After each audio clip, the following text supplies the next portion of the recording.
नमस्कार। स्नातक प्रथम वर्ष की सभी छात्राओं का स्वागत है।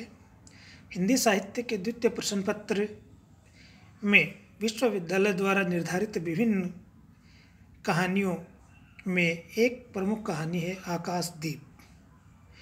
जयशंकर प्रसाद द्वारा रचित आकाशदीप कहानी का कथासार या उसकी मूल संवेदना को लेकर के आज हम चर्चा करेंगे। जयशंकर प्रसाद एक महत्वपूर्ण साहित्यकार थे। छायावाद के प्रवर्तक कवि के रूप में उनको जाना जाता। एक अच्छे नाटककार, एक अच्छे कहानीकार और एक निबंधकार के रूप में उनकी महत्ता स्थापित थी। प्रेमचंद युग के कहानीकार के रूप में उनको प्रसिद्धि मिली, लेकिन प्रेमचंद परंपरा से अलग उनकी परंपरा थी, जिसको प्रसाद परंपरा भी कहते हैं या प्रसाद स्कूल भी कहते हैं। क्योंकि जहाँ तक प्रेमचंद बहिर्मुखी कहानीकार थे, वहीं जयशंकर प्रसाद अंतर्मुखी कहानीकार थे। उनकी कहानियों में आदर्श, प्रेम, देश प्रेम, त्याग, बलिदान आदि जो मनोभाव हैं, उनकी अभिव्यक्ति प्रमुख रूप से हुई है। 69 कहानियाँ उन्होंने लिखी। 5 कहानी संग्रह उनके प्रकाशित हुए। उनमें एक कहानी संग्रह है आकाशदीप, जिसकी प्रमुख कहानी आकाशदीप हमारे पाठ्यक्रम में निर्धारित है। आकाशदीप कहानी की जो कथा है वो एक द्वीप और एक दस्युओं के बीच जो किस प्रकार का गतिरोध और प्रतिरोध उस काल में होता था, जब भारत के व्यापारी विभिन्न देशों में मालवाहक जहाज के द्वारा व्यापार करते थे और उनका सामना दस्युओं के साथ किस प्रकार से होता था, समुद्री लुटेरों के साथ किस प्रकार से होता था, उसी की परिप्रेक्ष्य में इस कहानी का एक ताना बाना बुना गया है। जो कहानी प्रतिशोध, प्रेम और अंतर्द्वंद पर आधारित कहानी है। कहानी में 3 पात्र प्रमुख रूप से इसमें देखने को मिलते हैं, जिसमें 2 पात्र जिन्हें हम नायक और नायिका के रूप में कहेंगे। चंपा, जिसे कहानी की नायिका कह सकते हैं, बुद्धगुप्त, जिसे कहानी का नायक कह सकते हैं। इसके अलावा मणिभद्र है, नायक है, जया है, कुछ गौण पात्र हैं जो इस कहानी को अपने चरम पर ले जाने के लिए जो मुख्य पात्र हैं उनका सहयोग करते हैं। कहानी का कथासार इस प्रकार है कि प्रारंभ जब कहानी का होता है तो छोटे छोटे वाक्यों से होता है। जो कहानी का यूँ कहें कि प्रारंभ करते हैं, शुरुआत में एक शब्द से कहानी प्रारंभ होती है, बंदी। दूसरा पात्र बोलता है क्या है, सोने दो। फिर पहला पात्र कहता है मुक्त होना चाहते हो। दूसरा पात्र कहता है अभी नहीं, निंद्रा खुलने पर चुप रहो। कहता है फिर अवसर नहीं मिलेगा। यानी कि चंपा और बुद्धगुप्त के बीच, दोनों के बीच, जो कि दोनों के दोनों को बंदी बना लिया गया है मणिभद्र के द्वारा, किसी भी लोभ और लालसा में आकर की, तो उस समय दोनों मुक्त होने के लिए ये बातचीत प्रारंभ करते हैं। चंपा कहती है बंदी, तो बुद्धगुप्त कहता है क्या है, सोने दो। चंपा कहती मुक्त होना चाहते हो, तो बुद्धगुप्त कहता अभी नहीं, निंद्रा खुलने पर चुप रहो। तो फिर कहती है कि फिर अवसर नहीं मिलेगा। इस प्रकार से कहानी का प्रारंभ होता है। चंपा मणिभद्र की, जो जलपोत की सुरक्षा के लिए जो नायक थे, उनकी पुत्री है, जो उससे अपने पिता के साथ 8 वर्ष की उम्र से ही वहाँ पे रहती है। और बुद्धगुप्त एक जलदस्यु है, जो कि समुद्र में जाने वाले जहाज़ों को लूटने वाला है। और जब जहाज को लूटने की स्थिति बनती है तो चंपा के पिता और बुद्धगुप्त के बीच संघर्ष होता है और चंपा के पिता उस युद्ध में, उससे द्वंद्व युद्ध में मारे जाते हैं। चंपा के ऊपर मणिभद्र जो पोताध्यक्ष है, उसकी गलत नज़र होती है। वो उसे विवाह करना चाहता है, पाना चाहता है। जब इसका विरोध करता है तो उसे बंदी बना लिया जाता है और दूसरी तरफ बुद्धगुप्त को भी बंदी बना लिया जाता है।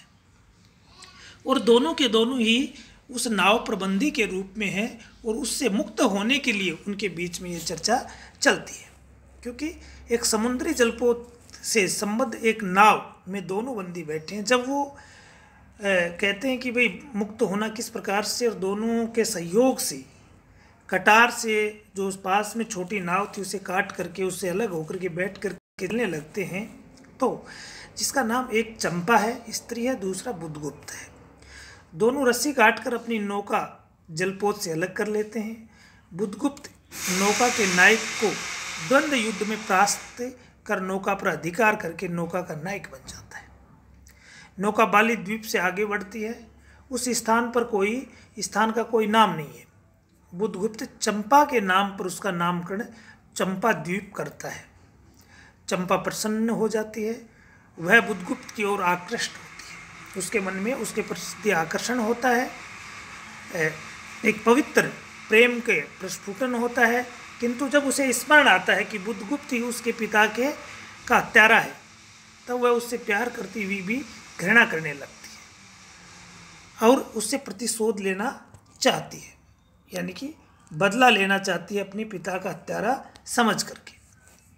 बुधगुप्त चंपा के लिए प्रकाश स्तंभ बनवाता है, जहाँ से चंपा अपनी माँ की भांति कंडीले जलाकर अपने स्वर्गीय पिता का मार्ग प्रशस्त करती है।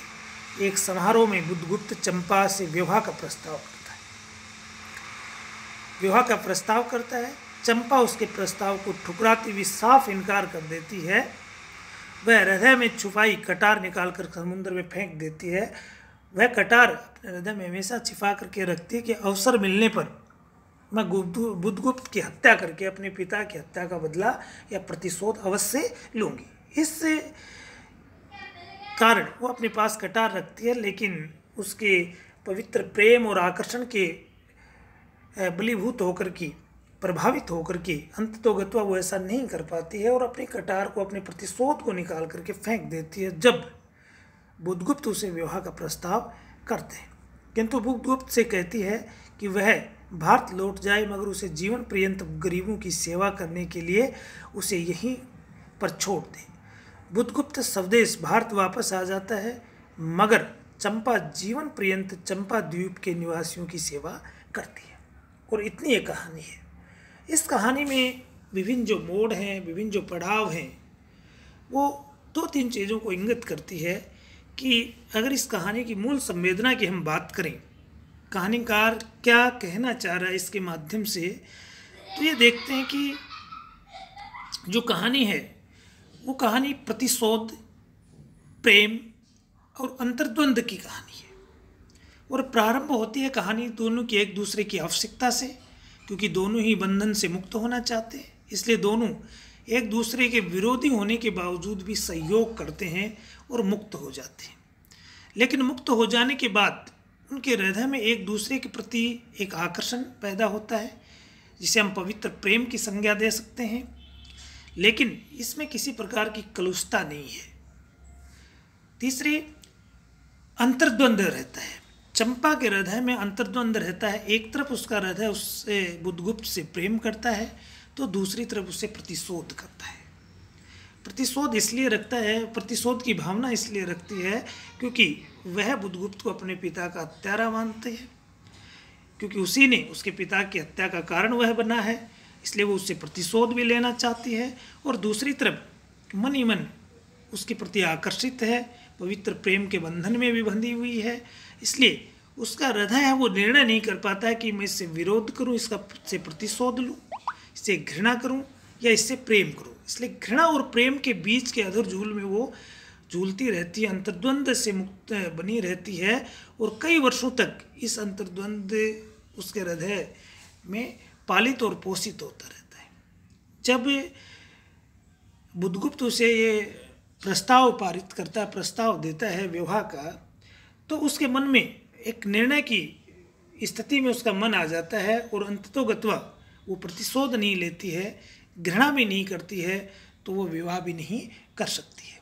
इसलिए बीच का रास्ता निकाल करके अपने मन के अंतर्द्वंद को समाप्त करती हुई स्पष्ट कह देती है कि आप भारत लौट जाइए, मैं यहीं पर सेवा करूंगी, अर्थात मैं आपके साथ विवाह नहीं कर सकती, क्योंकि आप कहीं न कहीं मेरे पिता के हत्यारे हैं।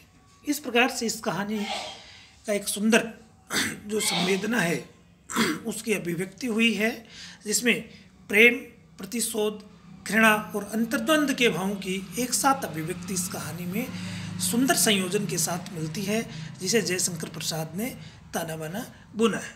कहानी तात्विक दृष्टि से भी बड़ी सफल कहानी मानी जाती है, क्योंकि जहाँ तक हम कथानक की बात करें, पात्र चरित्र चित्रण की बात करें, देश काल और वातावरण की बात करें, संवाद योजना की बात करें, भाषा शैली की बात करें और उद्देश्य की बात करें, तो सभी जो तत्व हैं कहानी के, उन तत्वों में जो विशेषताएं होती हैं, उन विशेषताओं का पालन इस कहानी में हुआ है। चाहे वो कथा वस्तु हो, चाहे वो पात्र योजना हो। एक सुंदर, अच्छी और कहानी प्रभावशाली कहानी जयशंकर प्रसाद की है। धन्यवाद।